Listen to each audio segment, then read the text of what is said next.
Hi everyone, I'm Stephanie Scott and I'd like to welcome you to BookTrib's live chat today. Today's guest is Tamerpani Dasu, the author of Spy Interrupted, The Waiting Wife. For those who are just learning about this book, Spy Interrupted is a romantic thriller following one woman's marriage to a dapper CIA agent. The newlyweds are always looking over their shoulders as they navigate through one dangerous adventure. Tani has a PhD in mathematical statistics and a passion for romantic thrillers. She has lived on multiple continents, and it also translates regional Indian literature into English. But before I begin, I want to mention that we'll be giving away copies of Spy Interrupted, so be sure to sign up at BookTrib and enter to win at the end of the chat. Now, I would like to welcome Parni Dasu to our live chat and to start off our chat. So thank you for joining us today, Parni. We're excited to have you here. Thank you for having me, Stephanie. Definitely. So let's start off our live chat by letting your fans know some more about your book. So how would you describe Spy Interrupted? I think you described it really well. It's a romantic thriller, and I was just curious. I was always interested in literary espionage, and I always used to wonder, you have all these dashing guys, having all these adventures, and what happens to all these women, who are in a relationship with them? Are they worried? Do they trust them? What happens? This guy lies for a living, right? What do you do? All right. It's definitely a one wild adventure. So very cool. Well, Emily Santo has a question for you. She is interested in knowing how you got to title your book Spy Interrupted. Let me see if it's that float. Yeah, where did you get the title from, Spy Interrupted? And this is from Emily Santo. So that's a really great question, Emily, because actually my husband came up with the name. I was looking for different types of name, and he said this is a great name because he is a spy and his life is interrupted and he doesn't know what to do now because this woman comes and disrupts everything. So he was the one who came up with the title, and I thought it was, oh my God, this is exactly what I was looking for. That's perfect. So then I guess that kind of ties more. I guess I have a question then. So then, your husband inspired this title. Where else do you kind of draw inspiration from? So there are many sources of inspiration, and especially people around me, especially the character of Nina. And, in my circle of friends and family, there's so many smart, strong women. And we very often see this dichotomy, in all these spy stories. We see women, but they're more, they're not really, women who are three-dimensional. They seem to be like just cutouts. And then you have these really interesting women and strong women in novels written by Jane Austen. And so I was thinking, it would be so nice to have a real woman, as a part of this exciting and thrilling espionage kind of novels. Oh, a realistic woman. Yeah. Cool. Yeah. So wow. Yeah. Trying to build a realistic woman. Definitely a tricky thing to do in literature by any means. Right. I mean, you do have instances of women going on adventures and having their own, spy stories, and so that's a different story. Here it is, you're trying to, look at the complexities of these relationships, and from a perspective of a strong and intelligent woman, and what kind of questions can you raise? Yeah, well, that actually ties really nicely into Bridget's question. Bridget has a question for you that she wants, how could you describe your favorite kind of female hero and what attributes are most important to you? Since we're on the topic of, building our female characters. Yes. So I think the most important thing in a woman is strength and the ability to inspire respect and to be recognized for your qualities, just as anybody else, for your intellect, for your strength, for your commitment, for your integrity. And these are, I don't know how many characteristics like that we do see appreciated in strong women characters. I think we see that more and more. But traditionally, that has not been the case. So that's the kind of, I think intellect, strength, integrity.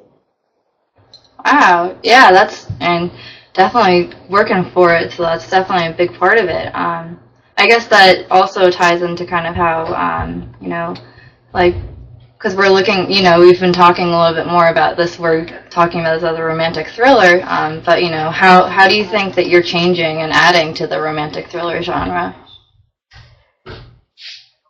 I think that in the romantic thriller genre, there's a lot of focus on action, and I think there's a lot of focus on romance, but I think, romance by itself has to be in the context of the real world. I mean, it's not all about, passion and, chocolates and candlelight dinners and, walks on the beach, right? The real Right. world, the real world intrudes in terms of, how do you manage complex situations? Given that none of us are perfect human beings, we're always going to have challenges, whether it's with our, spouses, our parents, our children. And I feel that that kind of complexity is very rare. And not without, you don't need to be really philosophical and get very serious about it. But I think all of us in our daily lives can relate to situations that have these nuances and complexes. So we need Oh, to, yeah. right? Oh, definitely. Well, it's interesting you talk about, trying to have characters that are, a bit more complex and, and making like the not perfect character. And what aspect of Nina's character would you say is not perfect? Where do you think she needs to like strengthen? Where do you think that she adds, where's her complexity, I guess? It's a better way to phrase the question. So as we know, there are lots of good things about Nina. She's smart, she's strong, she's loyal, she's passionate. But I think she tends to be immature in some ways, especially in the beginning of the relationship, because I think she came from such a sheltered upbringing. She had a tendency to kind of run away from, grown-up situations. That is, if you're upset with somebody, you just don't kind of run off. You have to negotiate it somehow.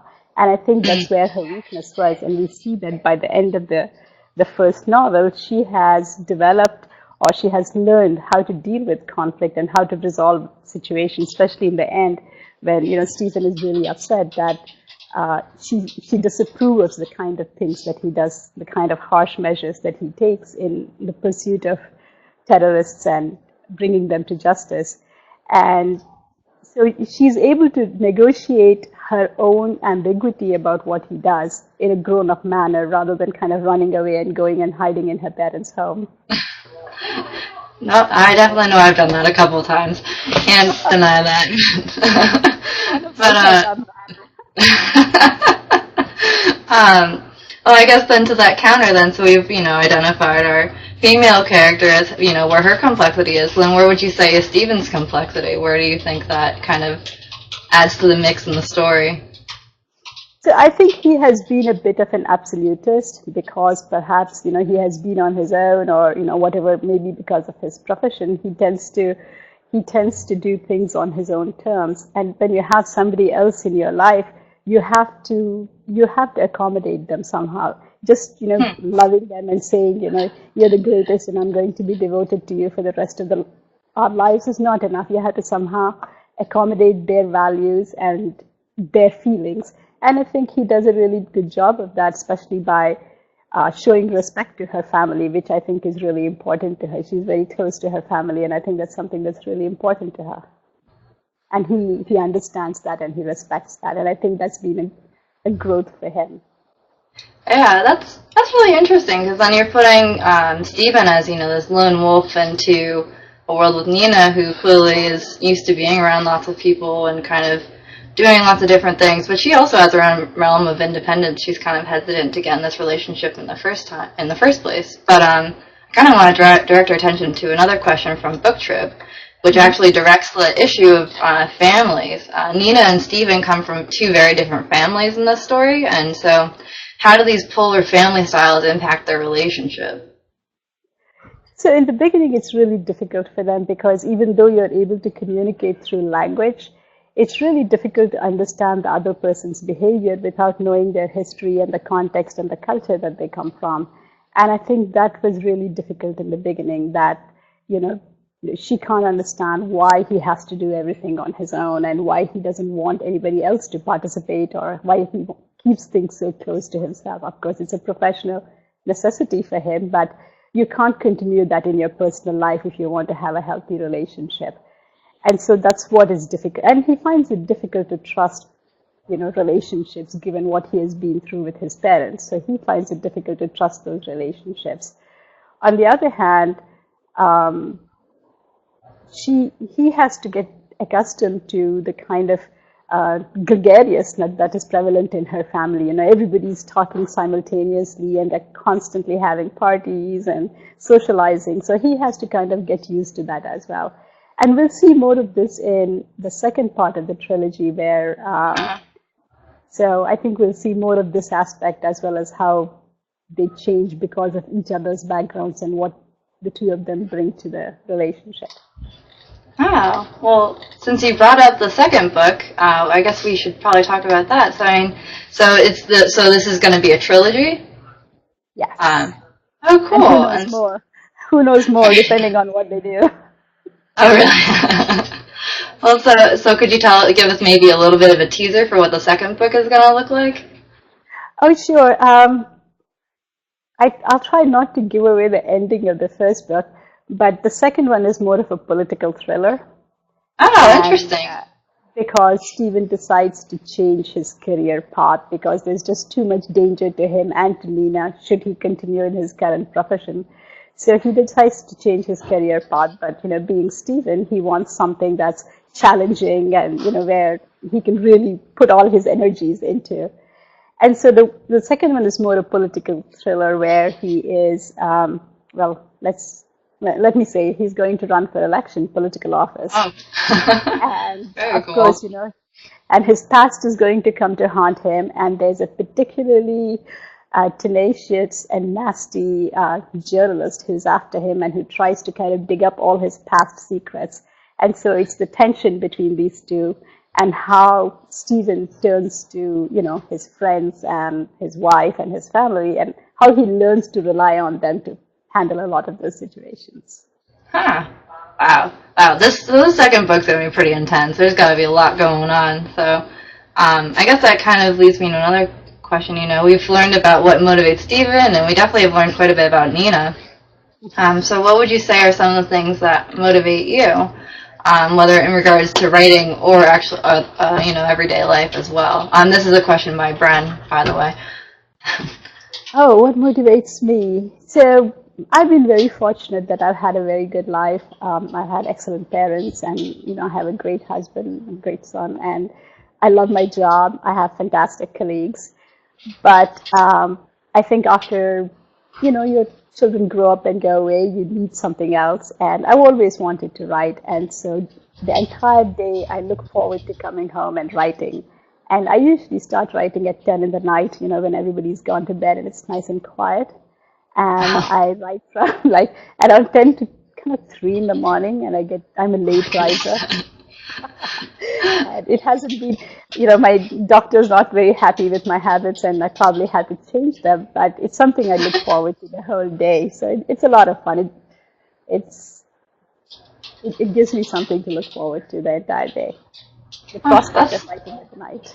That's great, but that's such the perfect quintessential writer's stories.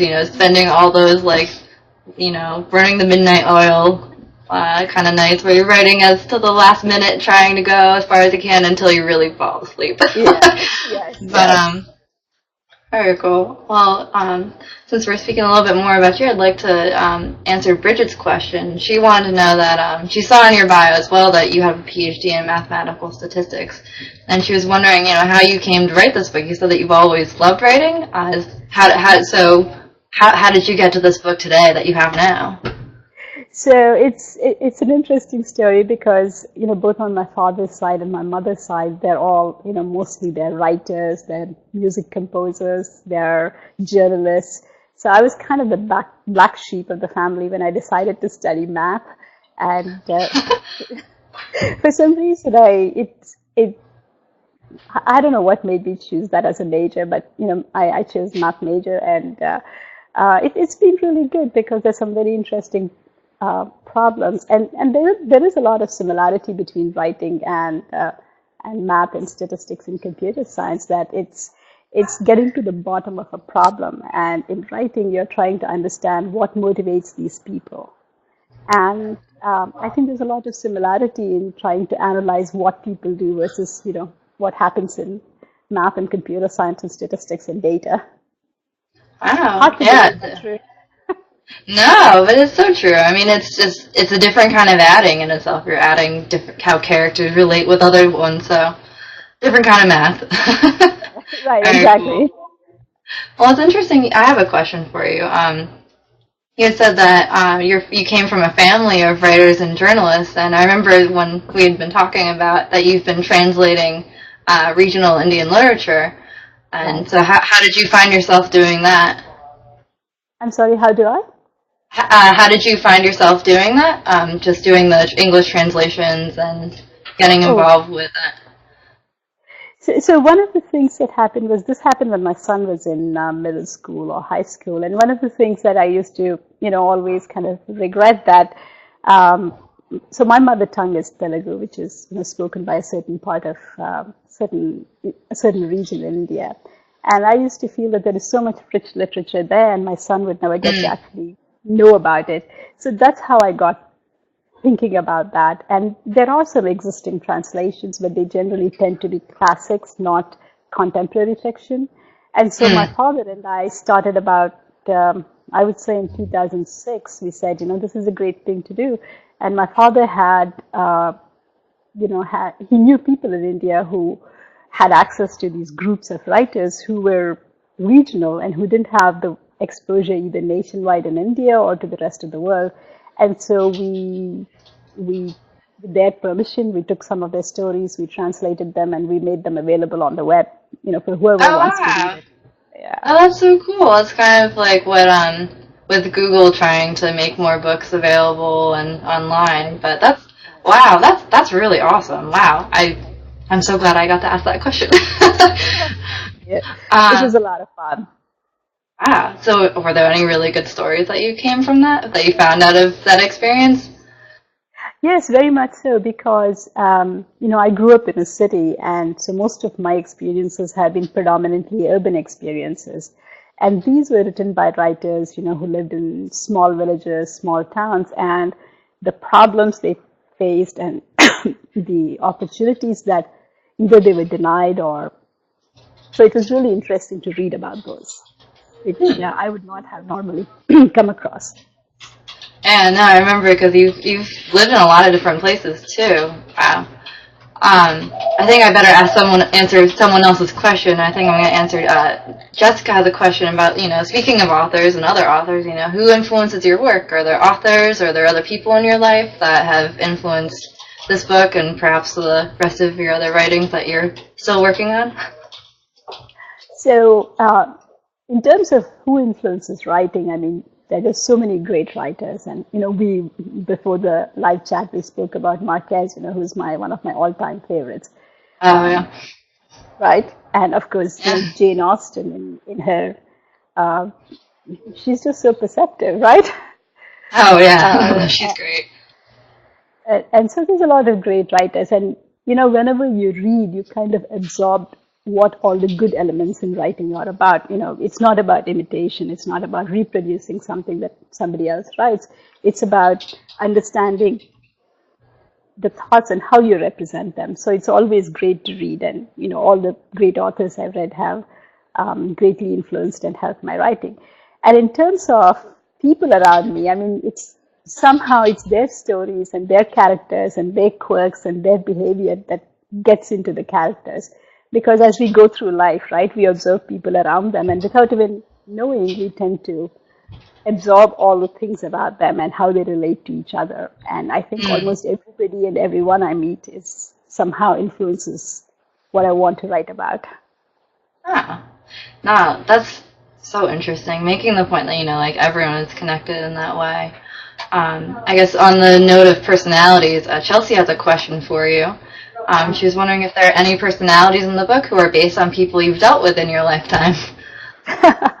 So I guess, we are all, each character is kind of a composition and mixture of all the different types of people we meet.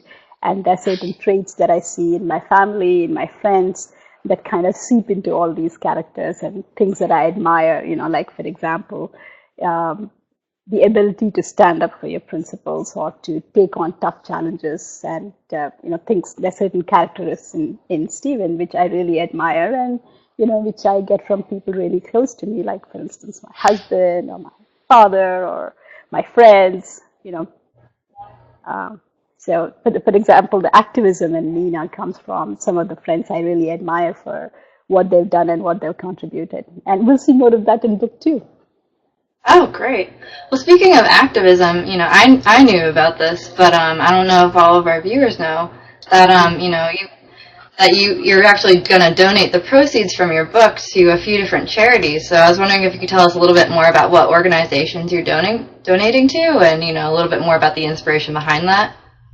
Sure. So as of now, the main organization I'm thinking of is called Kiva. It's a microfunding organization, and Okay. what it does is it facilitates giving out microloans to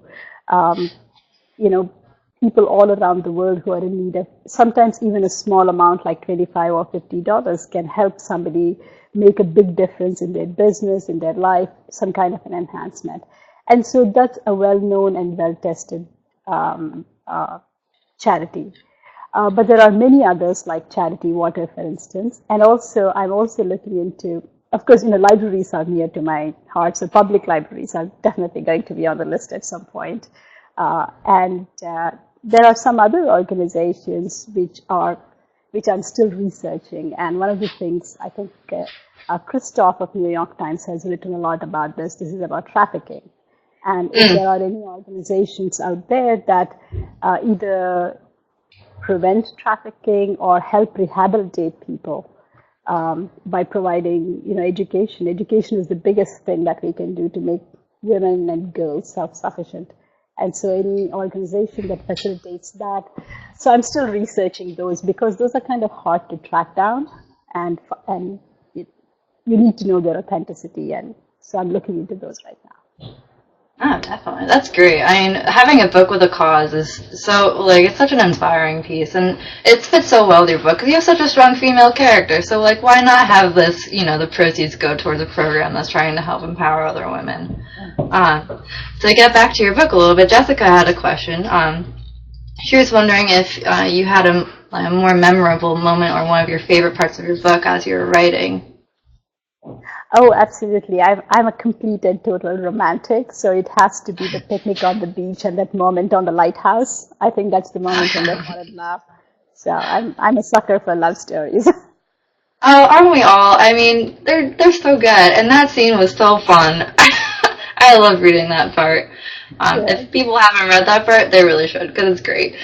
So I guess another fun question is from Clark. He was wondering, what has been one of your most interesting life experiences? Oh, I mean, it's really hard to choose one. But That's really good. Right? Not because that I have such an interesting life, but because,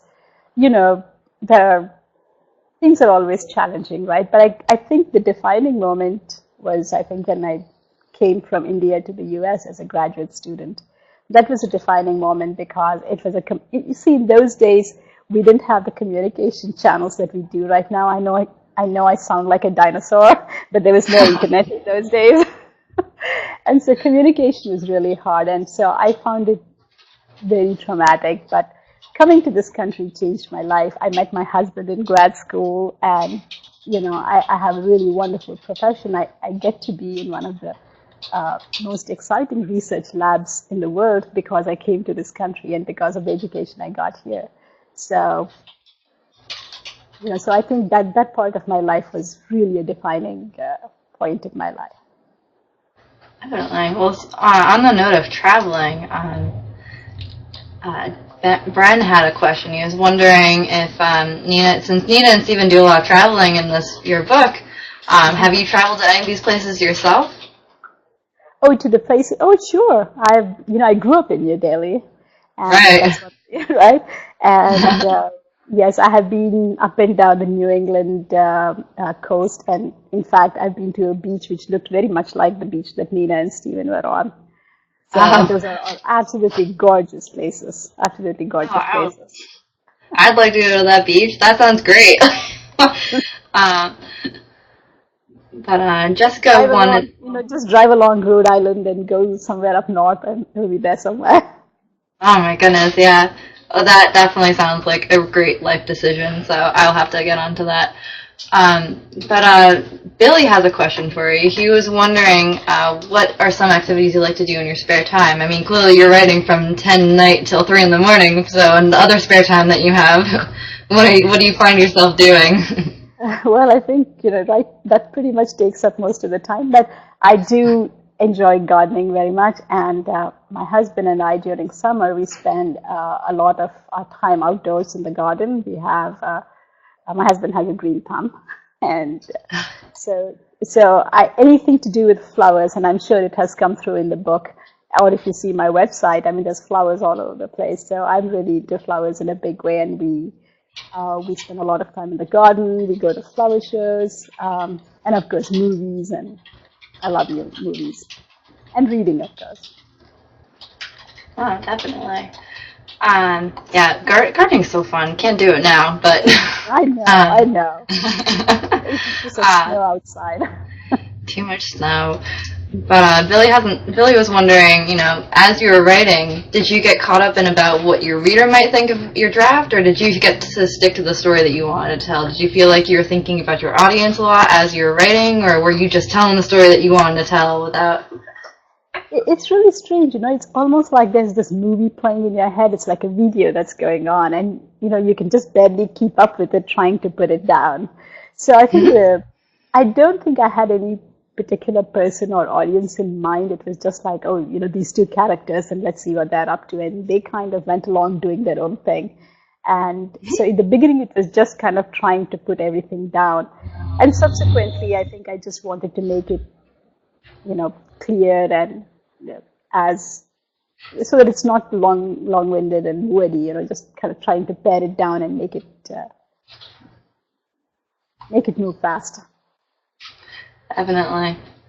Well, since you speak about paring things down, I know that, doing the research into, understanding the politics of what was going on must have taken a lot of time, so Billy was wondering, what kinds of politics interest you most? Were there any kind of political issues that you see Nina and Stephen facing next? Where do your interest in the geopolitics figure in?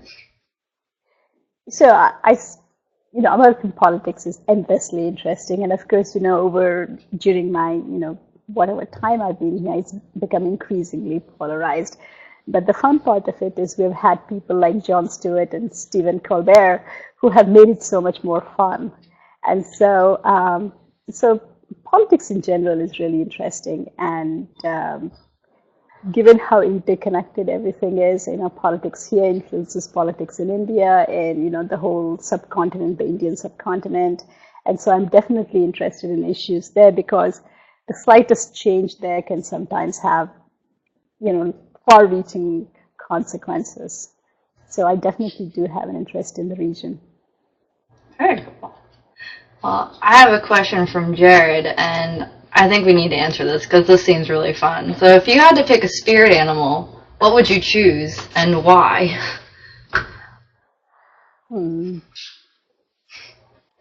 That's a tough one, actually. I think it would have to be an eagle. An eagle? And so why would you say an eagle? An eagle because first of all, it's really majestic to look at, and it inspires awe and it inspires respect. And I mean, just imagine soaring off these beautiful air currents and looking at the world below. I mean, it has to be that. So that's what I would. I hope that's what I hope that answers the question.